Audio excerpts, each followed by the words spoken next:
The first thing I want to do when I get out, I want to take a bath.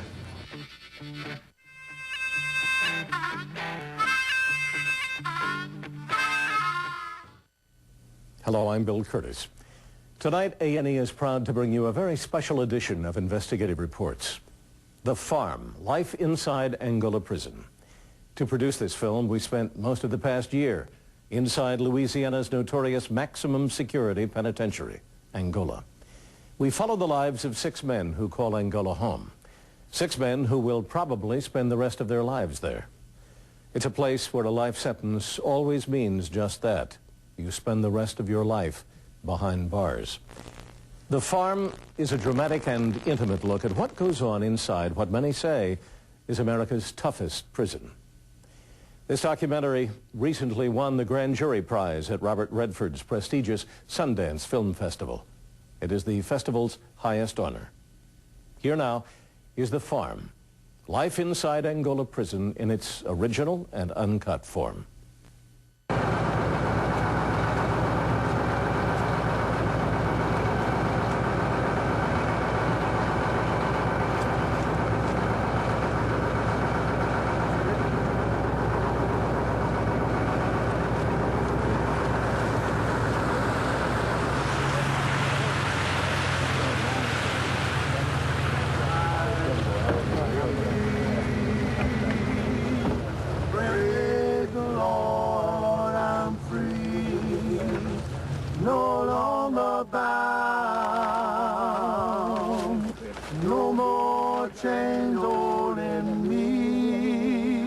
My soul is resting, till death's a blessing. Praise the Lord, hallelujah, I'm free. Down in Louisiana lies America's largest maximum security prison. Surrounded on 3 sides by the Mississippi River and 30 miles from the nearest town, Angola is a world unto itself. There are over 5,000 inmates here, serving some of the longest sentences of any prison in America. Nearly 85% of those who enter the gates will die here. This is the story of 6 men trying to overcome the odds. Praise the Lord, hallelujah, I'm free. Angola, Louisiana State Penitentiary. That's where we're going. Non-stop.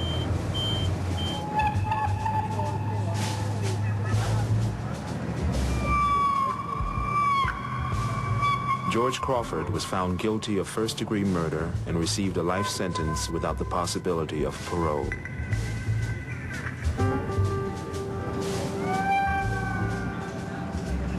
He is 22 years old.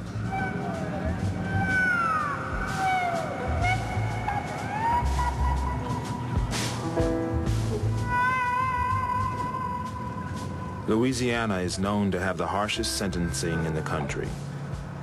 And while the common perception is that prisoners don't serve their full terms, for those heading to Angola prison, life means life.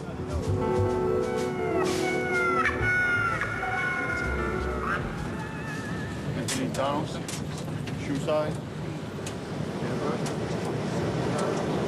Every Monday, new inmates come in and they're processed. We're all guaranteed a job. We have a good job security. Number, please. 37, 59, 46. Shoe size. 10. Date of birth. 01, 22, 69. All right. Your number. 34, 27, 31. Shoe size. 8.5. Date of birth. 128, 77. All right. Number. The judge, he said, I have a natural life, no parole or anything like that. All right. Number. Basically, Shoe size. you never coming home. Date of birth. You can never come home. Shoe size. Date of birth.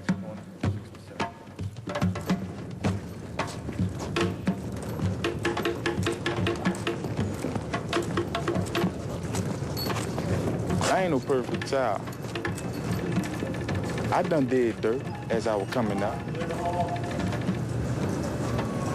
I have sold drugs. I have stole things. I have lied. I cheated. But I have never killed anyone. I ain't perfect. And that's what I want to get across. I ain't perfect. But everything I did that I ain't get caught for, get caught up with me.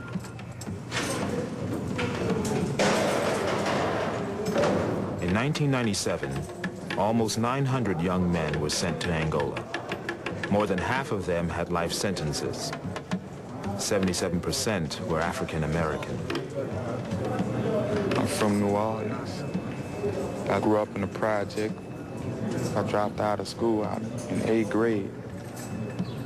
I wanted things I saw other people with: cars, golds, you know, women, houses. You know, I wanted them type of things, material things.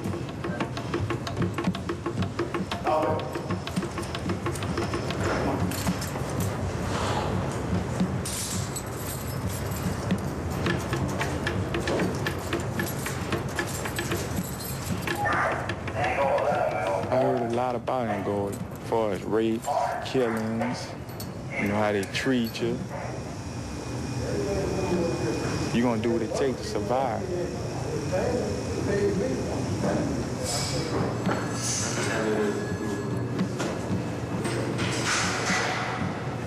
I'm scared. I'm scared. I'm scared that I ain't gonna never get a chance to see my loved ones again. You think you can take care of yourself up here and the problems? Yes, you want sir. to take advantage of you? Yes, sir. You got any relatives over here? Yes, sir.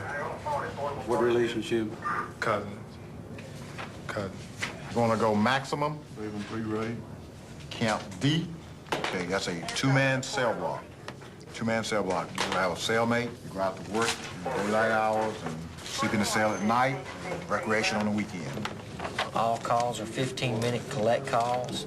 All calls can be monitored or recorded at any time, except for your legal phone calls, which cannot. At the beginning of each phone call, there's going to be a tape-recorded message stating that the call is coming from a male penal institution.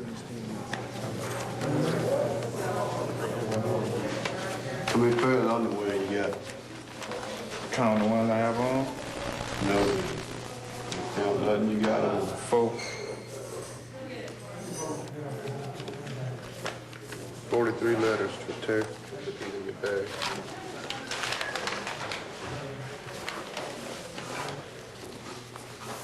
Could I send these on? You can send them home Yeah. if you want to. I'll send them on.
I remember the first day coming to the gate was October the 4th, 1959, on the Wednesday.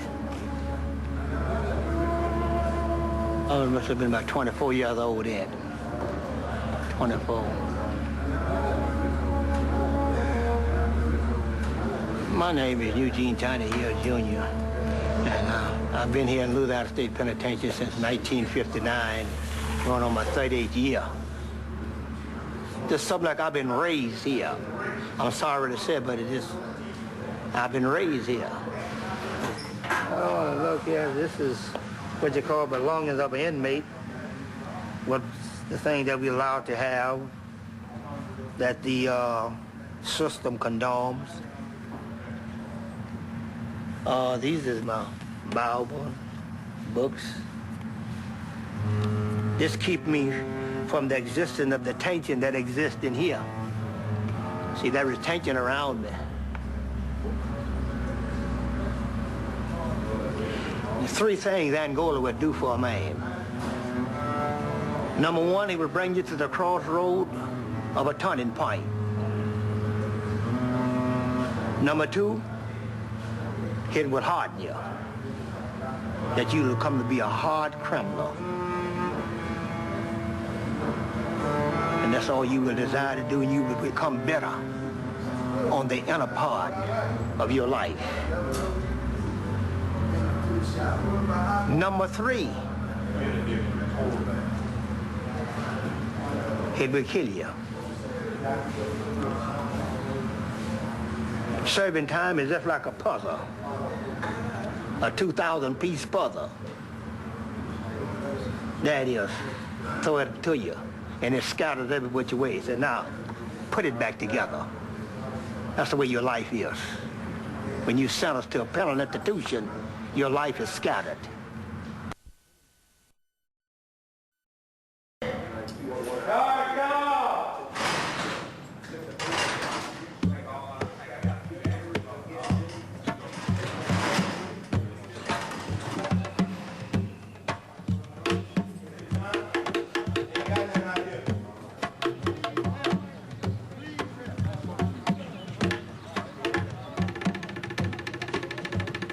Once a slave plantation, Angola was turned into a prison at the end of the Civil War.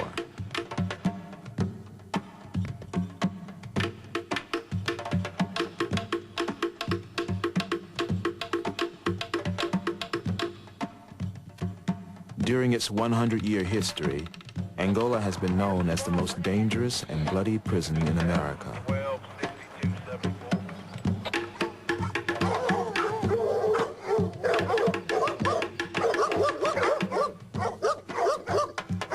And although times have changed, the place still strikes fear in the hearts of people throughout the South.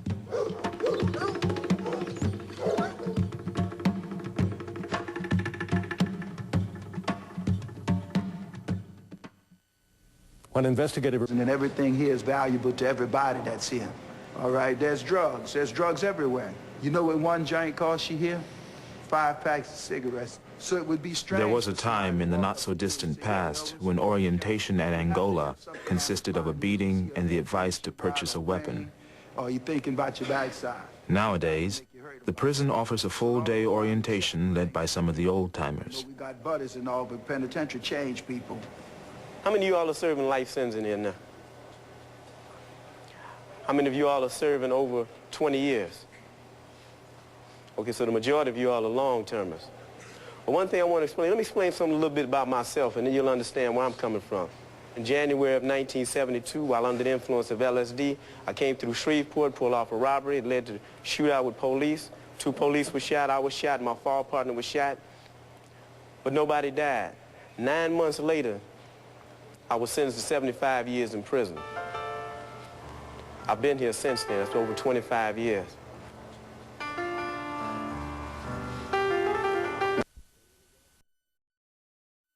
Is that everybody who's close to you, over a period of time, they're all going to fade away. First, it's going to be your associates and friends, all your homies. They're going to cut you loose. Your old lady, she's going to cut you loose. Your children aren't, a lot of you all who might have children now, as they grow up, they're going to forget you to their daddy. Usually the person that's going to stick with you is going to be your mother, your father, maybe a close brother or sister. And as you stay down a long period of time, those people who do stick by you are going to get older and older, and sometimes they're going to die off. So you're going to be here alone. But one of the things I want to show you is that when you start going through those pains of finding out that the people you thought were close to you begin to cut you loose, don't get hooked up into the negative activities that can get you stuck here forever. Despite the fact that you're doing life sentences, there's always hope. All right, I'm going to talk to y'all later. When I came, you know, like I say, Angola was classified as the bloodiest prison in the nation. And I know my focus was on surviving. I was going to do whatever was necessary to survive, you know. And I ended up going to the cell block when I got busted with 2 knives. while I was in the cell block, you know, that's when I really woke up to myself. I said, man, all I'm doing is really digging a hole deeper and deeper for myself. I didn't have any family down here. I didn't have any friends down here. So what I had to do was focus on how I can get out that cell block and get involved in some positive things where I can redevelop my life and show somebody that I really deserve to be out. Yeah, what's the page? 961, that's at 1512. You know, the person who was arrested 22 years ago was a totally different person. Since I've been here, I've been through classes, programs, projects. I've been heads of numbers of organizations. I've done everything in prison that I should have done as a community leader in society. What was Ortega doing? I went up for parole originally in July of 1994, and despite my good conduct record, I was denied a hearing. I'm currently working on trying to get a rehearing. This is my parole board file. Basically, it comprises a good percentage of the things that I've been involved with over the years. And, you know, some of the things I've left off because it would be too thick. This is the actual statement of support of my parole hearing. It's a 2-page statement asking to be forgiven for the crime that I committed, taking responsibility for the crime that I committed. It happened 25 years ago. This is a hard time because of the conservatism all the way across the board. But, you know, sometimes even in the midst of all of that, sometimes God touches a person's heart and miracles happen. So I've got faith, you know, I've got faith. Once the parole board makes its decision, that's the decision. It's final. And I will walk out.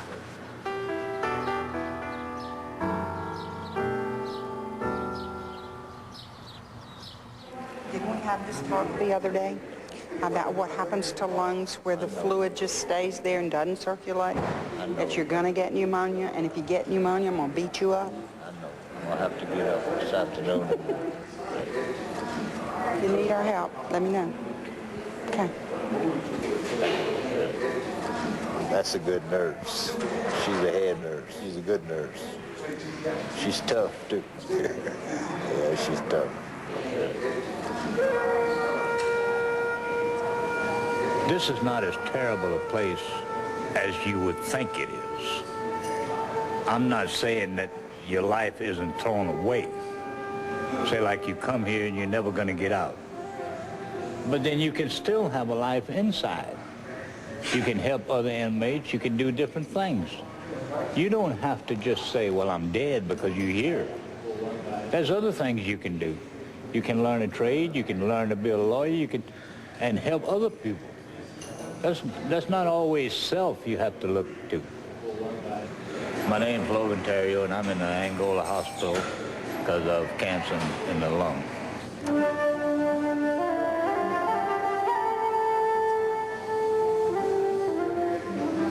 My wife and I had a little trouble, and I killed her. I was working overseas, and I came back home, and she was pregnant for one of my friends.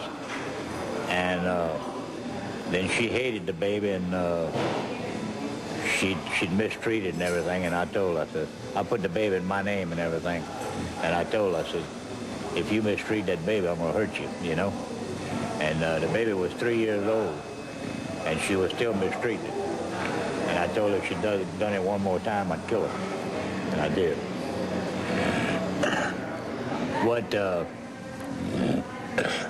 What happened years ago happened. And you can't undo it. Excuse me. You can't undo it, and you can't fix it up. It's done. All you can say is, you don't know whether you've done the right thing or not. What's the prognosis for Logan? Very poor. My understanding is that he's been told that in all likelihood he will not live to see Christmas. Your life's not finished just because you're in Angola. It's not. A lot of people think it's that way, but it's not. When the farm continues, a day in the life of an inmate at Angola. In many ways, it resembles the South of 150 years ago.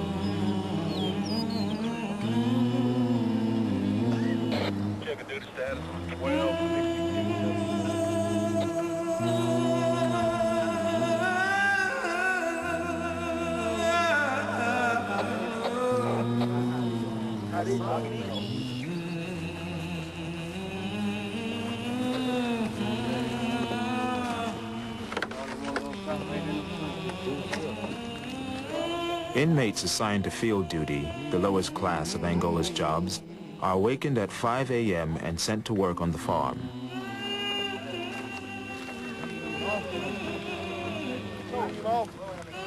The pay is 4 cents an hour. The best jobs at Angola pay 20 cents an hour. How's it going? Oh, This is the first time you ever worked in the field? first time I ever worked in my life.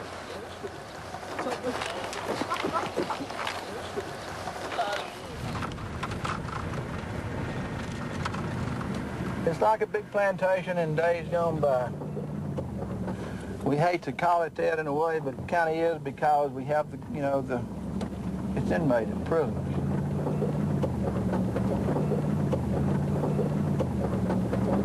This was a plantation, and this land had been farmed since it was cleared in the early 1800s. The reason it's named Angola is because the slaves that worked these fields came from Angola in Africa, and it picked up its name from there. Warden Kane runs Angola Prison, with responsibilities ranging from the administration of executions to overseeing the farm's multi-million-dollar enterprises.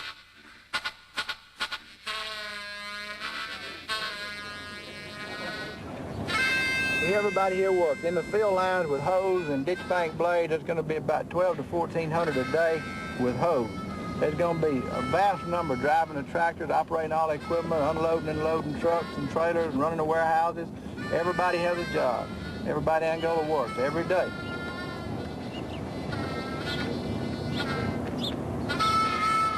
This is really good for morale in Angola because you start out with a ditch bank blade in the field or a hoe, and you can have illusions of grandeur that you might at some point get to drive the tractor. What is it to be warehoused and locked in a cell, never to come out? You come outside, you're in the sunshine, you're out here working, it's good for you, and you feel like you're healthier, you're going to live longer, and it makes them busy, so they're less violent, too. And you have to be good businessmen, too, to run this place.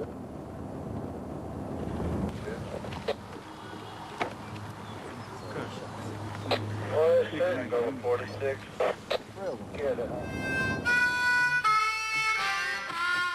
At 18,000 acres, Angola is the largest prison in America. There are 6 complexes called camps spread across the landscape. To keep this massive institution running, the prison employs 1,800 workers. To be prepared for any emergency, a town was built within the prison gates. Called the B Line, there are 200 employee families raising their children here. And although the baseball field is only a quarter mile from death row, the residents call it the safest town in America.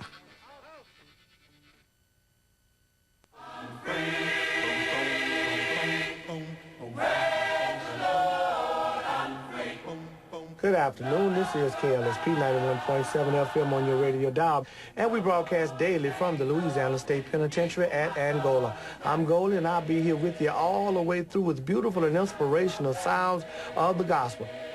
I'd like to take this opportunity to wish all of the brothers up on death row a very beautiful day, and I tell you what, precious Lord, if he's with you, he'll definitely take your hand.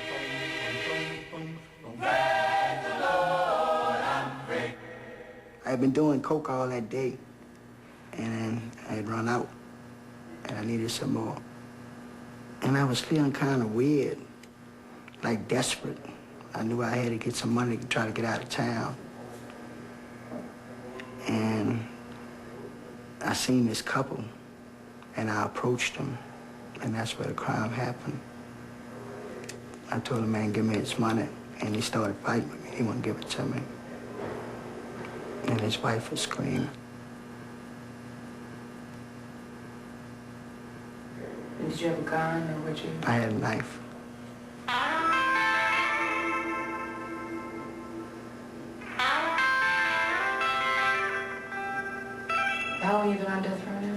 12 years. You keep in the cell for 23 hours a day, you can't come out. And you're not supposed to come into contact with other people unless you're handcuffed. And it was kind of weird, because after a while, you develop into that, and then when you get around people, it's kind of strange. Kind of like an animal, I guess.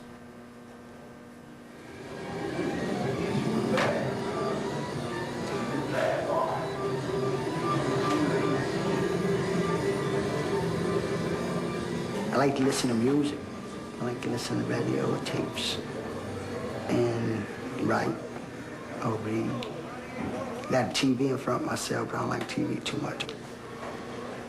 And look out the window. I got a big window across from my cell. I can see the hills back there. I seen some deers back there one day.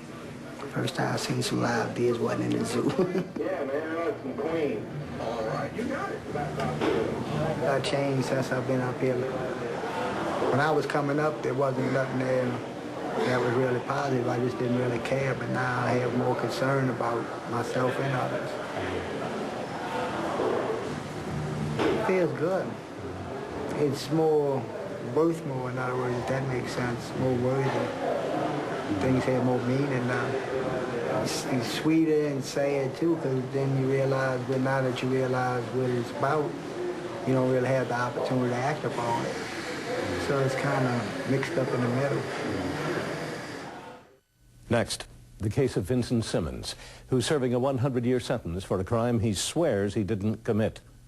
When we return here on A&E, after 20 years in prison, he finally gets to take his case before the parole board.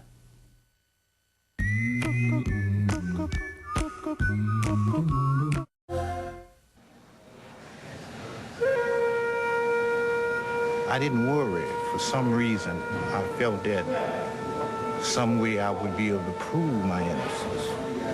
I didn't think it was going to take this long. My name is Vincent Alfred Simmons. I'm 45 years old, born February 17, 1952. The original charge that I'm in prison for is aggravated rape. I've been down on the charge for 20 years. I've been constantly fighting my case in the courts for the past 20 years. I am an innocent man. One of the victims, they asked him, would you ever be able to identify this person again if you saw him? She said no. The sheriff asked her why. Because she said all niggas look alike. That's in her statement. And also in her statement, she said that they wanted someone for the charge. They wanted to punish someone for the crime. The sheriff said, well, we're going to do justice. And I guess I'm the example. Although he had only a 6th grade education, with no money to pay for an attorney, Vincent Simmons, like many other Angolan inmates, was forced to represent himself.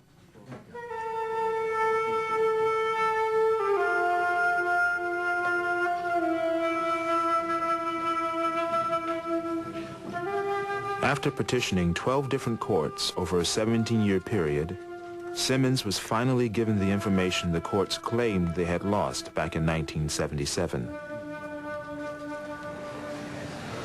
My attorney had never sought discovery, and I had never been provided with this evidence. The jury have never reviewed this evidence. This is exculpatory evidence of my innocence of the aggravated rape charge. This is my first parole hearing in 20 years, and I hope to accomplish my freedom.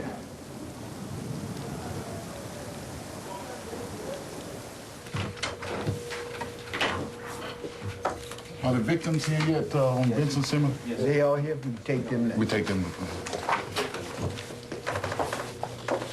Hey, how y'all doing this morning? Good morning. We're certainly glad y'all could come, and we know it wasn't easy. Okay. Just be relaxed. Give me a minute.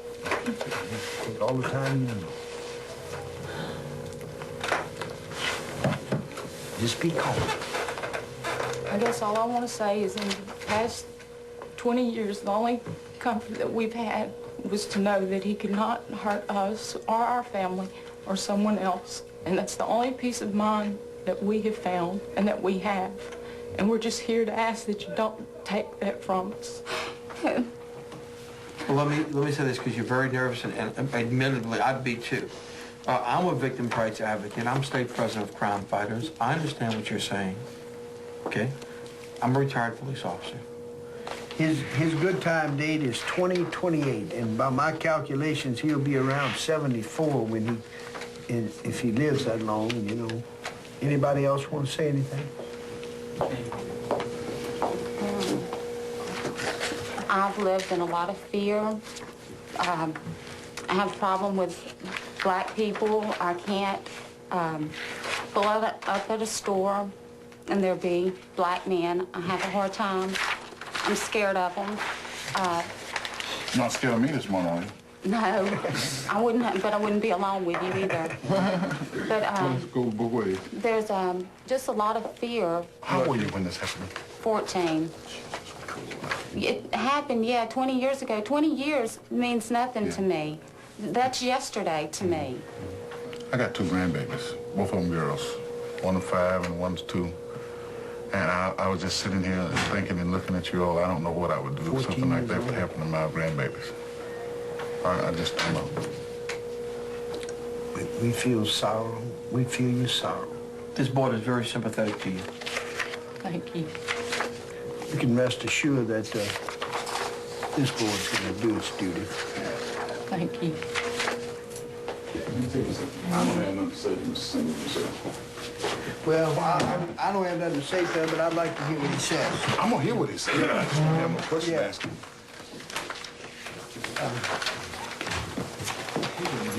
Have a seat in the chair right here, Benson. Mr. Simmons, come in and have a seat. How y'all doing? All right. Good morning. Mr. Simmons, I'm going to properly identify you, and then the board will ask you questions, and then you can say a few words on your own behalf if you can do so. Your full name is Vincent A. Simmons. You were sentenced to 100 years of hard labor, and your maximum date is March 16th, 2077. Is that correct? That's correct. And you've been locked up how many years as of now, Mr. Simmons? 20 years. 20 years? Yes.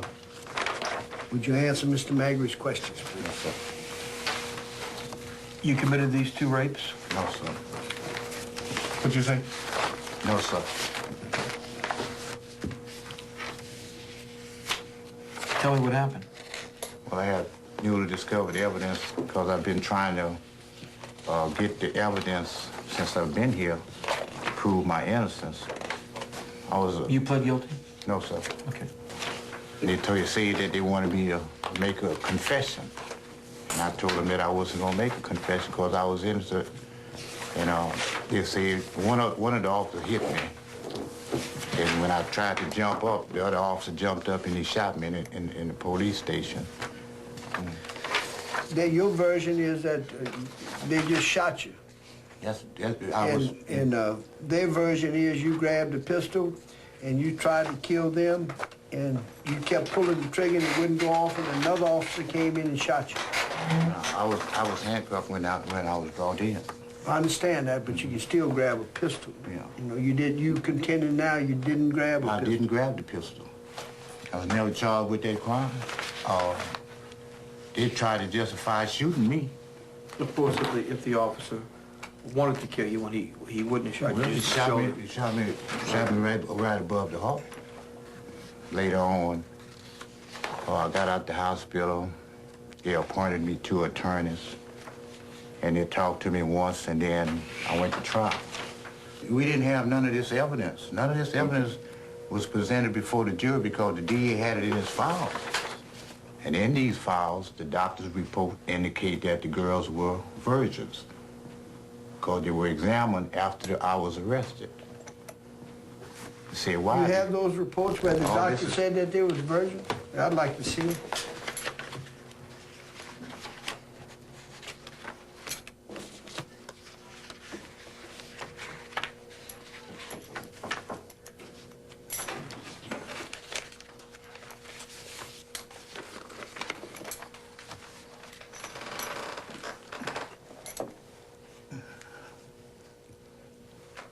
they testified before the jury that they were brutally raped. They repeatedly asked them, would they be able to identify this person again if they saw him? They say no, because all blacks look alike. And they put you in the lineup, didn't they? Yes, the lineup, right? Put you in the line. Where's that lineup, deal? Let me picture that.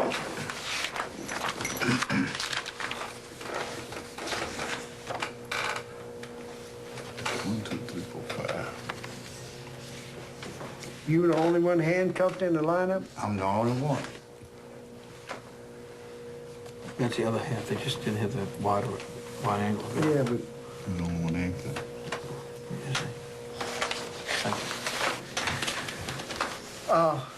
Are you bringing this case up for rehearing? I'm presently in the United States Supreme Court. I'm trying to get in the United States Supreme Court. Yeah. I have no further questions. Okay, if y'all step out, we'll discuss the case. Would you help him get that over?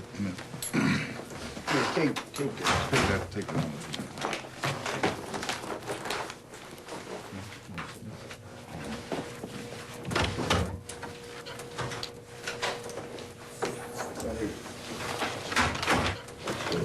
Yeah, 20 years I come up with something to Oh, yeah. He did. Ain't no doubt, Mama.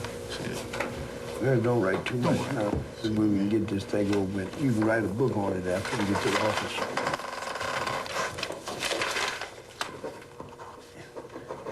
He did it. He just didn't. You know, I have a...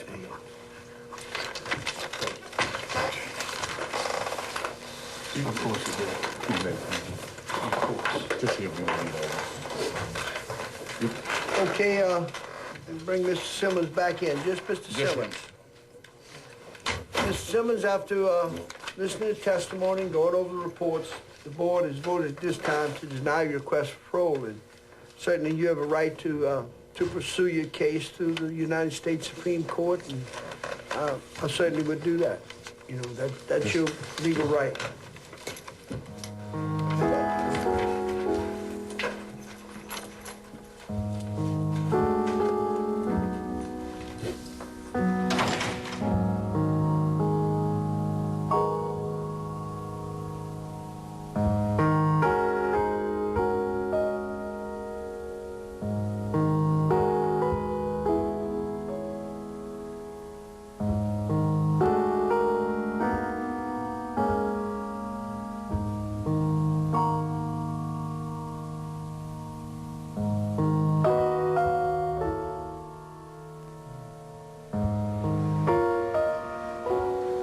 100 years. I did 20 on 100. That means I got 80 more.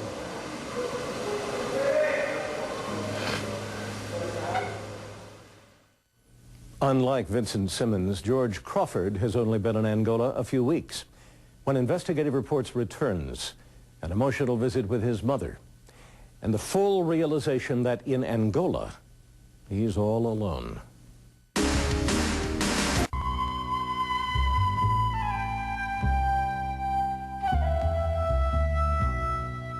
Eat, sleep, and you work. You know, surviving. I survived all my life, you know. The majority of the time on my own, on the streets, so that won't be no problem, survive. You know, the only problem is getting out. That's the only problem. I ain't too concerned about surviving.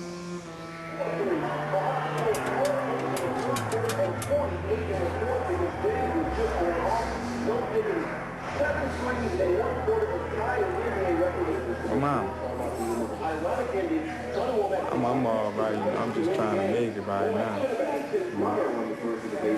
Yeah, I'm all right. Y'all can come see me this week. But you know you gonna come.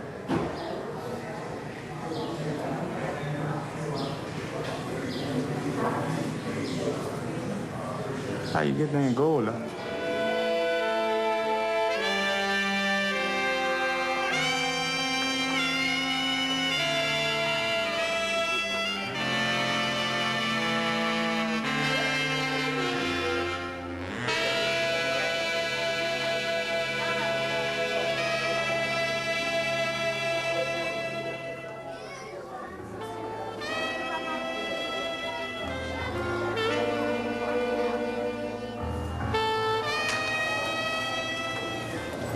He tried to make me think that he was all right, but I knew better. I could hear it in his voice. He was scared.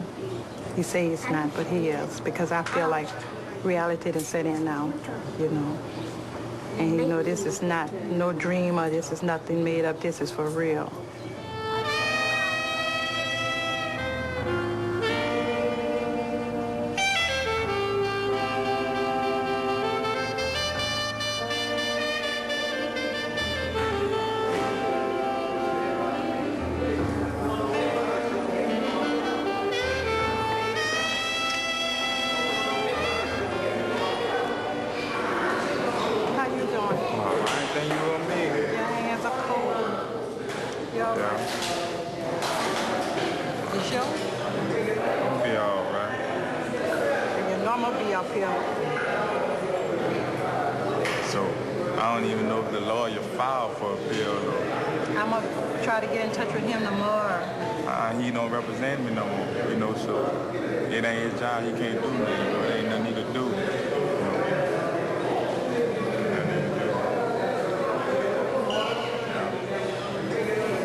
Socks and t-shirt. You about to cry, man? For what? I don't know. I'm gonna be all right.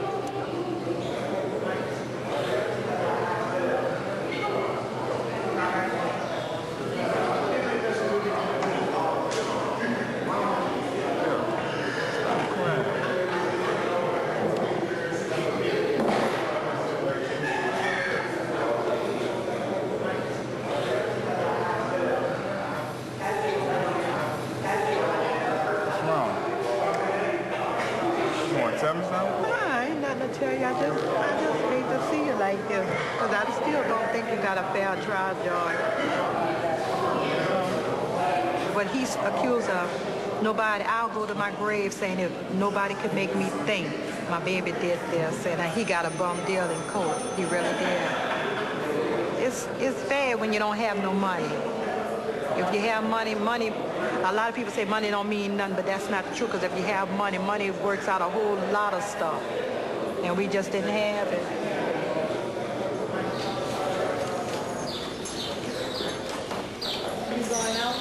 I can't go out there. Talk to you later. All right. I love you. I love you too. I'm gonna call. All right. I'm gonna call. I know you will.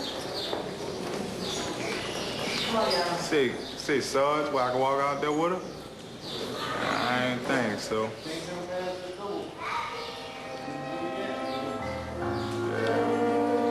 I love you.